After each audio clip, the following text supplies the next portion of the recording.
I watched the movie last night. I started it, and I have to say I had to watch it this morning, the second half, because the sun had to be up. It was a little terrifying. Oh, you ruined your Easter ritual I by watching know. it. I started on Easter. I don't know why. But I have to ask, how do you think your childhood affected your directing style? And I was always into strange things and artistic about stuff, and when I was always drawing weird things and painting and obsessed with movies at a very early age. So I guess that all filters into, I don't know how it filters into my style, but definitely filters into my personality, which I guess is what your style becomes. In the movie, was it a no-brainer to ask to have your wife play Heidi? Well, it was. I had written it with her in mind for sure, but I didn't know that she wanted to do it, because when I gave her the script, I didn't know if she was going to read it and hand it back and go like, I don't think so. Because, it's not a done deal that she's going to do it. She might not want to do it. She doesn't just do everything for the hell of it.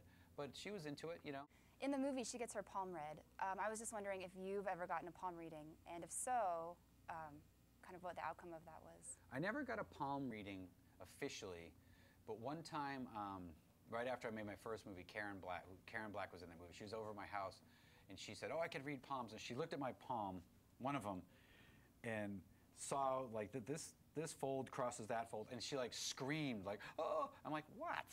And she's like, "I can't read anymore." And I was like, and that was pretty much the end of it. So she saw something horrible in this hand. She didn't tell you what it was? No. Oh.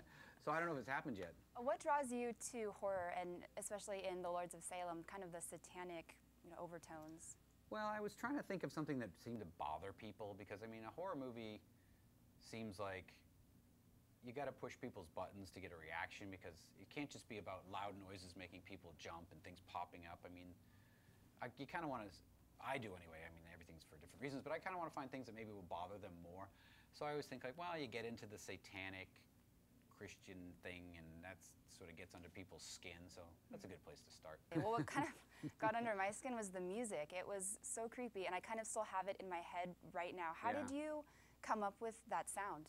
Well, it's, we worked on that for a little while. It was me and John Five, and he was in California, I was on the East Coast, and we were just humming these weird things back and forth to each other until we thought, like, that's kind of a cool, weird, note pattern that's sounds kind of creepy.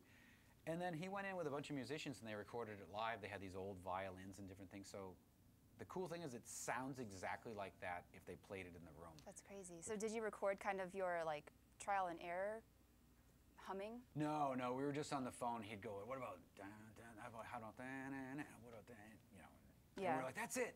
And I think he was like, quick, let me hum that into the phone so I remember. So I don't know, maybe he actually has a recording of it somewhere. Right. So the ending kind of surprised me too. Not that I was necessarily expecting like a happy ending, but what was your reason for ending like on that note?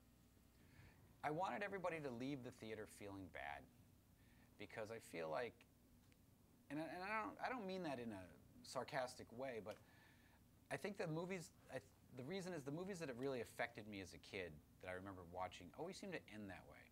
Whether it was like Bonnie and Clyde, like you think, oh, they're gonna get away because I love them, but then you watch them get gunned down and you're like, it's like depressing. Or there was this movie called Charlie with Cliff Robertson that I really liked as a kid, and it's about a mentally handicapped guy who they give this experimental drug to, and he becomes super smart, but then it wears off and he goes right back to his life. And those movies would always affect me as a kid because they never would end happy. They would always end as a downer, I guess, like more realistically. So my natural inclination is to end things on a downer. Because like, especially after you go through that whole movie, if you want people to walk out like, God, man, because I think everybody always secretly thinks Hollywood's going to protect them and they're going to get a happy ending, so they'll be happy on the drive home when they go through the food court or whatever, but I didn't want to do that. What was the overall reaction the first time you screened this film? Well, the first time I screened it, let's see, everybody just seemed shocked, and that was to the producers, because I don't think it was what they were expecting at all, even though they should have known exactly what to expect. But the first time with a real audience, it was the same thing. I think that just people weren't, I mean, I try to keep secret what it is, because I feel like part of the fun of going to the movies and experiencing is that you don't really know what it is and where it's going. If you know too much about it, you're sitting there expecting it all. So the response has been great because it's really varied, and that's what I like. Some people love it, and some people hate it.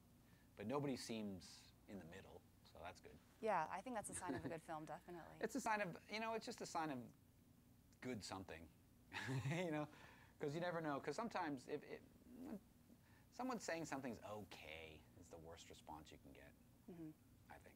Yeah, well, I loved it, so you got Okay. a thumbs up from me. Thanks.